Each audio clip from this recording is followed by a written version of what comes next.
Welcome to Born in June, Raised in April, What Adoption Can Teach the World, a podcast about adoption, identity, and family. This is our 10th season. We are 10 years with this podcast. You know what we do. If you don't, I'll tell you quickly. We deconstruct the calendar month by month, and we have conversations about all the things that are part of adoption. And we are in our 10th year, and it's exciting to be here. And we are in the month of January, and we're having a conversation with our executive producer, Kyle Ferreira. Hello, Kyle. How you doing? Hey, how's it going, April? It's good to see you. Yeah, it's been a journey, and we're going to take a quick look back and a look forward on this podcast in January of 2026. And, some people believe different things about the calendar. Definitely, we're in the matrix of we start in January, but the calendar in different ways actually can start in February with the lunar calendar. And then there's been some changes, like October is really, Oct is 8, not 10. So there are different ways that we can hold the calendar. But right now in 2026, we are in the calendar starts in January. So that's where we're starting this year, in the month of January. So Kyle, I know you got some questions for me. Fire away. Yeah. First, I just want to congratulate you on 10 years. Seriously, like what a triumph. Yeah, everything that you're doing for this community is just amazing, and people need to definitely share their happiness with you. Anyway, Well, thank you. You're a big part of this. So you have for a long time. So I appreciate you. thank you. So after 10 years, tell me what stands out the most. What conversation or guests that you've had on, or someone's perspective has shifted you in a way to continue this work? Like what stands out for you the most after 10 years? Okay, so this is right off the bat, the conversations that I've had with my parents. Mm, Like when I really sat and thought about it, it's no doubt that those have been the most transformational for me. And it's part of the whole system for how this actually came to be, because as a kid growing up in an adoptive family with two great parents and siblings, and a lot of love and interactivity, but no talk of adoption or differences of race. So I made it my business to learn about communications through my college work and my school of study and my professional work. But really underneath it all, I think it was about learning how to communicate my experiences of adoption, family separation, trauma, all the things. So I feel like I definitely had a spirit of, I need to make sure that I'm communicating just in the world, but it became very acute and very important to do that in and around adoption. And so having my parents on the podcast, your grandparents, if those who don't know, Kyle is also a member of my family as my nephew, and having them on the podcast really helped frame things for me. As an adopted person, I went into it like, we need to talk about this because it's important and I want to do this. And my experiences was centered because it's me and in my adoption experience. But what shifted for me in having my parents on the podcast was a really look through their eyes of adoption. And it shifted for me a couple of things. The first thing is that while they're not adopted, they had things in their life, and they're not people of color. They had things in their life and moments in their life that lended themselves to feeling othered, and having family conflict. So those are anchors for me in understanding them. But as I have this broader conversation with the world, it's a moment to notice for adoptive families, parents in particular, what in you it can you go into as an experience to think about how the child you've adopted, how their life is. Because people can say, ooh, if I'm not adopted, I'll never understand. Or if I'm not a person of color, I'll never understand. Well, maybe not exactly, but there are things in your life that you can go back to that will help you understand, to sit with how you felt about something. So I'll give an example, and it's a hard one to give, but this came out in the first podcast with my mom. talking about losing her mom at a young age. I mean, she was a mom at the time. She was mothering 3 children, a baby, my younger sister, your mother, and my 2 older brothers. And her mother died tragically. It was unexpected. It was awful. And she lost her mom at a young age and never really got to mourn her. Never really got to fully mourn her because she had 3 kids. She was a busy community person. All the nice church ladies were like, chop, chop, got to get back to it, got to go. And I don't believe she ever got to mourn her mother. So I don't know that she could fully understand my mourning my mother of origin. She never got to mourn the mother she had. How could I mourn the mother I never had, if that makes sense? So I've learned a lot through those conversations. Then they came back to the podcast. I think Graham came back one more time. My mom came back one more time. And then both of them came back for a podcast too. So there's a couple of episodes, but I have to say, those have been the most meaningful, transformational, and the most core to me in helping me shift to see through their eyes, their experience. Yeah. Those conversations are always interesting to me. It's funny because it's always the lead up to those conversations that are always the most stressful, I think, where we're like, oh man, like what's the conversation gonna be like? What are we gonna get out of these people? Because we really do. We want them to like speak honestly and openly, but sometimes it's hard, and especially when it's surrounding their own situation.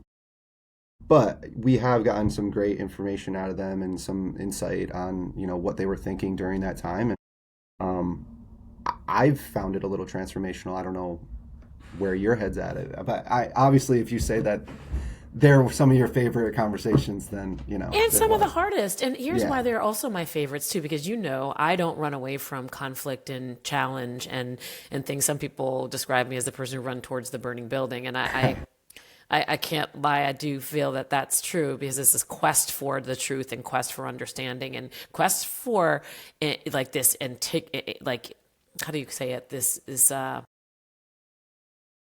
it's about integrity in a way. It's about like what is really driving, what's the truth here. So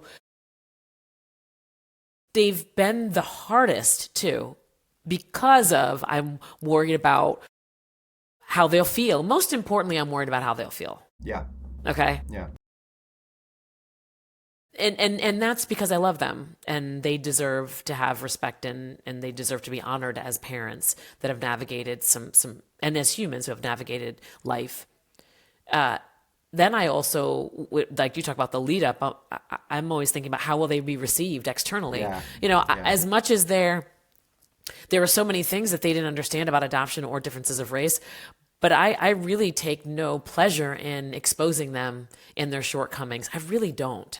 I don't know if exposing is the right word. I think, because a big message that we have on this podcast is to have these hard conversations. And if we're not doing it, then how can we tell other people to do it?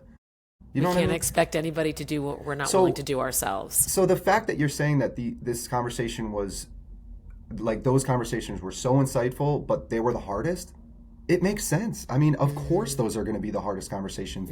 The other people that you talk to aren't your parents, aren't the people that raised you, aren't the people that got you to this point where you want to start talking about these things. So having those conversations with other people can be hard. Don't get me wrong, they can be hard, but they're not as hard as the conversations that you have with the people that are closest to you, i.e. your parents. Well said. Well said. And one of the headlines of this, What Adoption Can Teach the World, this is a very intentional subtitle or part of the title of the podcast, or the name of the podcast, which is it was urgent and very important for me to have these hard conversations. I was having them my whole life, and I was finally having them out loud with people who would listen. It was important that I had it with the people who were most impactful to me, which were my parents. I can't talk about all the things to everybody else but them, which a lot of people do, right? So having that conversation with them. And then to your point, it's healthy to have conversations that are about conflict, but they're not easy to advance, especially to have them out loud with the world to hear. So in a way, I feel like that is my gift to myself, to them as my parents, and to the world, so that we might all have deeper conversations about the things that really shape us and the hardest parts of our human existence. That's it. Those are the best and the hardest, and I will cherish and treasure those conversations. I'm going to get emotional. I'll cherish them Yeah. when they're I not mean, here. yeah. Yeah, especially that. It's funny.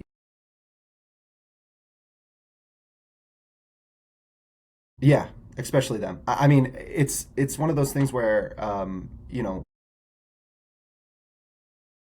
yes, during the time of having those conversations, even leading up to it, even afterward, it's hard. Yeah. Um, but 10 years, 20 years, 50 years down the road, when you can listen to those conversations again, Yeah. personally, I think that that will be life changing. Because, you know, you forget about what they said, but if it's recorded, you can always hear their voice, which is amazing. But um, I just think it's incredible over the 10 years, like some of the people that you've had on to actually be open and honest about their experiences, including your parents and family members that have come on Yes.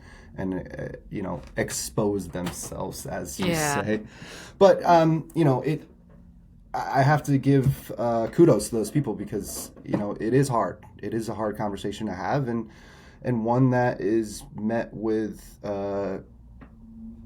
love for the most Right. part from you, which is great. And so having these conversations is only going to build out even more understanding for the people around you, the closest people to Right. you. So, And that's the whole well, point. The whole point of the podcast is to make sure that we're having these conversations and that no adopted person like me growing up has to walk through this experience by themselves, so that they have other people who understand and at least are willing to listen and say, oh, maybe you hadn't thought about this, or maybe you hadn't thought about that, or maybe.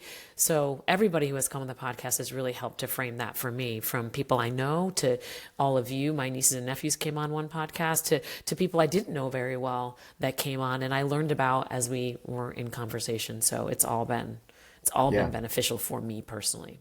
I mean, you've certainly made the platform for people to be open and talk about these hard things. So thank you for that. But let's talk about the podcast a little bit. Let's talk about the framework of it all. Okay. You were talking about how you know it's easy to be able to go back and understand that there's things in your past that will come up in your future, and one way to organize that is through the calendar. So Yes. talk about why you chose the calendar as a framework for your work. Well, it is one of those things that was an aha moment in learning about my names and what the origin of my names were. For those who don't know, my mother of origin named me June. My adoptive parents named me April. I'm born in October. My Elizabeth was my middle name all the way through. So ironic, certainly weird. How many times do people get, even now, like, oh, hey, April, what's your name? April. Oh, you're born in April? Nah. Yeah, No, like, okay, weird. All right, well, yeah, it's a longer story. And if I have time, I tell it. If I don't, I don't. yeah. It's always funny too. Just short. Yeah. One of my friends is having a baby. She's trying to figure out a Okay. name. She says she loves the name April. I go, oh, that's a great name. She goes, but I don't think she's going to be born in April, so that would be weird. I was like, well, let me tell Let me you. tell you. Yes, and. Yeah, Yes, and. yeah, And so, okay, so we get all that information, and it hit me. I was doing this writing project with Joyce McGuire Pavo at her intensives. Back in the day, she used to do these intensives out in P Town, in the Cape, and they were great, amazing times. And during one of those, there was a woman. Her name was Penny, doing a 6-word memoir, personal memoir, writing. You pick up a bunch of words, that you write down a bunch of words that you think describe you, and then you call it down, and then you come up with your 6 words. My first 6 words were check yourself before you wreck yourself. I thought that was really funny.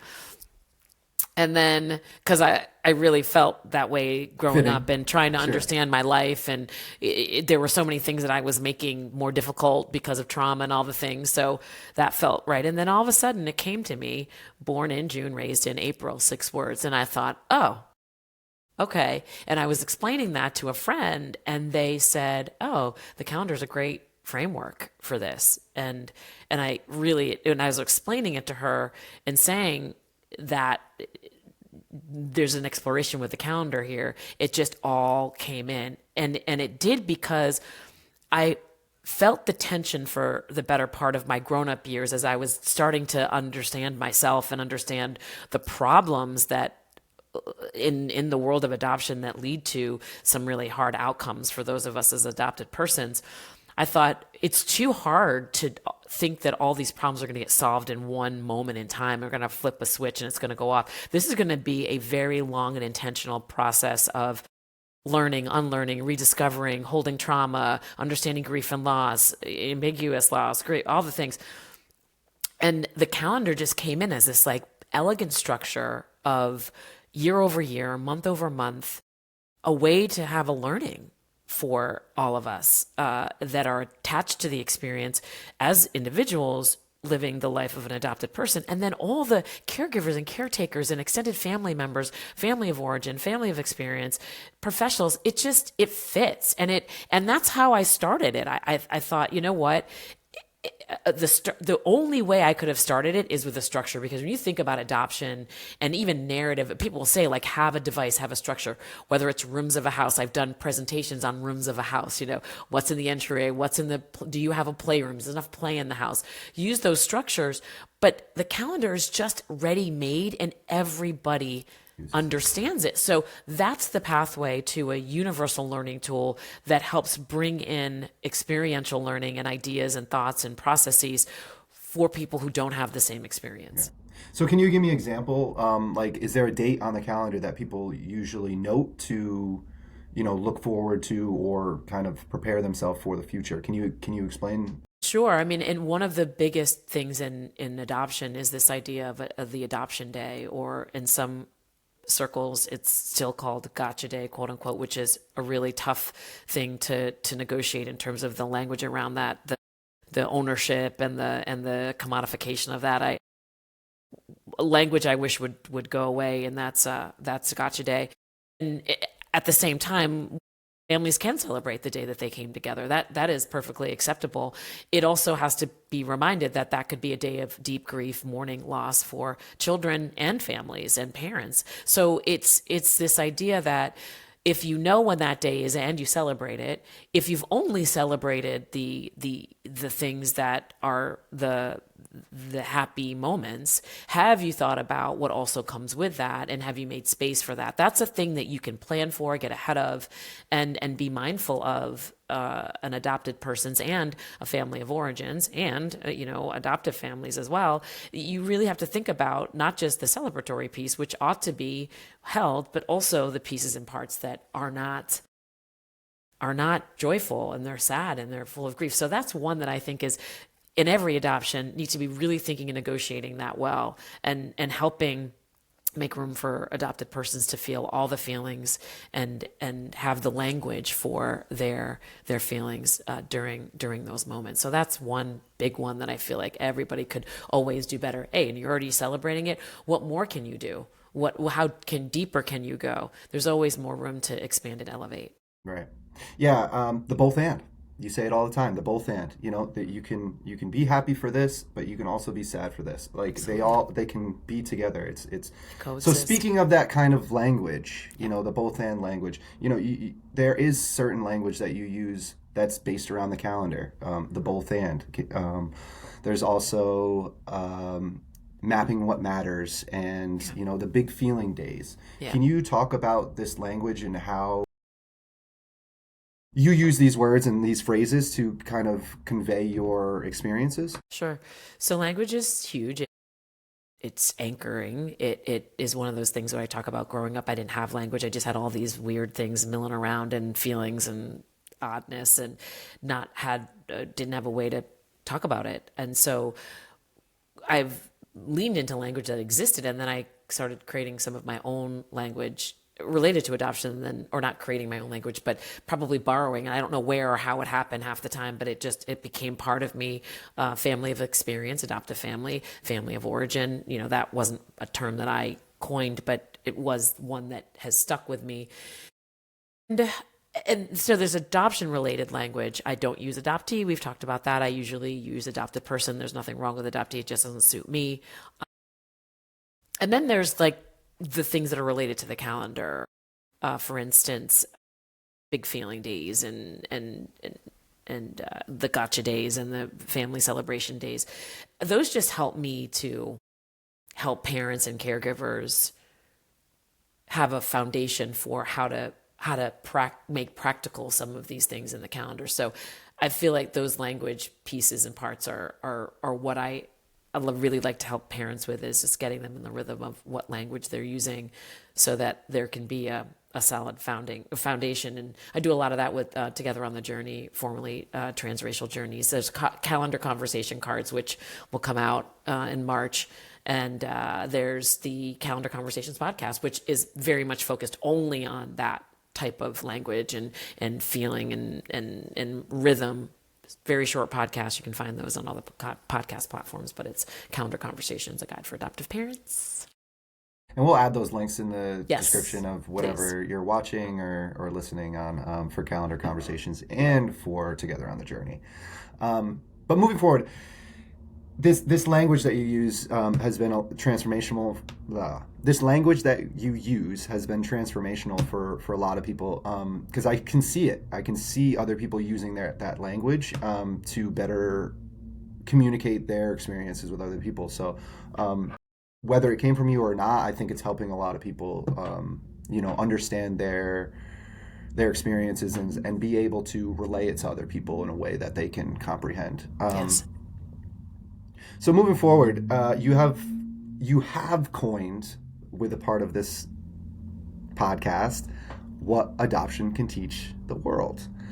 And there has been a lot of answers to this question from all the guests that we've had in the past. But what do you think, over 10 years, after everything that we've heard, after everything that we've learned, what do you think adoption can teach the world? How dare you? How How dare did you not ask me expect me my to? own Yeah, question? yeah. I know. Well, let me say this, and let's go from the very beginning of this podcast to this moment, which I think is the thread through for me. And this podcast started as a personal narrative. I was sharing month by month what was happening in my search journey and my adoption journey, anchored to months of the year. And it just flowed that way. Till now, in this very moment, having this conversation with you, what adoption has taught me, and I think can teach the world, is that our personal journeys matter, and the intricacies and the inner workings of our relationships and our coming into the world, our most human experiences of being born, and the most profound experience of being separated from those families as an adopted person. Those narratives matter. Talking about them and being open and honest about the truth of our existence, critically important to the world, especially in these times. And then bigger picture, it's that sometimes you have to run towards the burning building. Don't avoid, don't look away. Sometimes you have to run towards the biggest conflict and find healing and wholeness in that. Yeah, I mean, I think you've done that from the very first episode. You know, even though it's one of the shortest episodes that you've put out, it is one of the most compelling in that you just drop your whole heart. You explain everything that was happening, and it's emotional. I mean, it gets to me. I've known your experience, and I don't, it hit me in a way that I was like, oh my gosh, like, so being able to be present and be vulnerable, I think is such a major factor in the world. Not to mention adoption, but like in the whole world. I think that's what adoption can teach the world, is that if we can have these harder conversations and communicate with the people closest to you in ways that will help support each other. I mean, what else can we do? The interrelational elements of family too have come, are centerpiece to all this, and to show me a family that doesn't have complexity and conflict in it. And I don't know, I'll give you whatever money I have. You know what I'm I saying? mean, there's no And perfect I family. want to get on board with Yeah, that. yeah. When are you going on vacation? Like, yeah, Exactly. take So me with you. it's definitely been this very personal journey of discovery. And yes, the last thing is what adoption can teach the world is that personal journey of discovery is worth something, and it's worth bringing people in to share in that, and it's worth creating community around, and it's worth this human experience of sharing that. So it's been an honor and a joy, and for all the people that have listened for this podcast for this long, I'm truly grateful and honored, and it's been a labor of love, and it will continue to be. We're looking forward to some great guests coming up in the next few months, and a live event in November, which will be amazing. And, it's one of the longest running adopted person led podcasts. And I'm very, very, very, I'm very grateful and very honored to have been able to give voice to this. Yeah, and what an amazing voice it's been over the last 10 years. Is there something else you'd like to say to your listeners about what they can expect in the next year? What other things are you working on? Okay, well, we're definitely going to be doing more on the YouTube channel, so look out for that. We're definitely going to be doing more work with Together on the Journey and a new venture called Blended Together, which is all about blended identities, blended families, and that'll be really fun. That's tied to Together on the Journey. We do our camp out in Ohio. New conversation cards are coming out. We're continuing with Calendar Conversations podcast, which has been a nice practical tool. Gosh, what else? I mean, so much, but those are just the few things. And we're going to continue to do interviews. This was one I wanted to do with you to kind of frame the year. There's some good guests coming up. Can't wait. Sullivan Summers coming on. Who else have we? I can't There's a remember. few. Let's There's a not few. air I them know, all not out. give them all away. Okay, fine. But Just thank you know there's for some good ones there's some coming good out. ones Yeah, coming, and yeah. I can't wait for that. And just a word of thanks to you, Kyle, for coming on board as my executive producer and making this podcast what it is and continuing it and being a great partner in all of it. You started the podcast and we talked about who were the best guests, and you started about something about the lead up to those conversations. It's not like you're a producer that has no relationship to this. These are your grandparents, and and your siblings and your mother and your uncle and aunt, and you've helped coordinate all these podcasts and produce them. It's part of your experience too as an extended family member and feeling the feels about, oh, okay. But the guiding light in the North Star has been, if not us, then who? And why not have something to bring to the world at a time like this that is as wholesome and deep and beautiful and vulnerable, and something that invites people in, regardless of their family structure, to a conversation that is real and underpinned by love. So you've helped to shape this in ways that I will be eternally grateful for, and the world, I hope, knows gratitude towards you for this, because it's huge. Well, I appreciate that, and I mean, you're the one carrying. I appreciate that, and like you're the one carrying the whole boat, but it's fine. Like I'm so happy to steer the ship with you, but Amen. um um I'm going to go, before we go, what do you think adoption teaches the world? Where has this changed you? Because we don't. oh, I told you, I said, I think it's adoption or not, like being able to have these hard Oh, that's conversations with right. the Yeah, people that yeah. are Okay. closest to I wanted you. to ask you again before. Yeah. Yeah, I Okay. mean, I'm starting to learn that more and more. Over the 10 years, I learned that more and more. As outspoken as I am, there's certain things that I was cut off from, like talking with people. I just Didn't want to didn't do want it. to talk about it. But now it's like, why would I waste more time trying to go around the conversation than just going right into it? Because honestly, everything that I've learned from these 10 years has been, if you go straight at it, if you go into the burning fire, you're going to pull someone out. Maybe even yourself. That note. No, this is great. This has been a conversation exactly that I wanted to have with you to frame this year, 2026, February will start the year of the fire horse. We're shedding things in the year of the snake, and let's go. Let's gallop off into the sunset and make this it's a great year for this podcast. I know it will be. And for all the listeners, thank you again for listening. And in this month of January, as you really gear up for what the rest of the year has, what types of conversations do you need to have? Where do you have to run towards? And maybe that running towards is joy. Maybe the burning building is burning with love and joy and good things. It doesn't always have to be chaos and conflict. It can be running towards love and softness and beauty and rest and all the things. So don't sleep on that kind of stuff, and be along for this journey with us. And I thank you so much. This podcast is produced, edited, and wait, hold on. As we close out this podcast, I want to do a big thank you to Kyle, our producer, our engineer, our editor. Our theme music is by Kevin Lothar, aka Big Lux. We want you to follow us on all the channels: YouTube, April Dinwoodie. Everywhere else is June and April. Please be on social with us. We can't wait to see you there. And we also can't wait to see you next month in February, where, you guessed it, we talk about love and Black History Month. So we're so excited. Thank you for listening. And we'll see you next month. Born in June, raised in April, what adoption can teach the world. Year 10.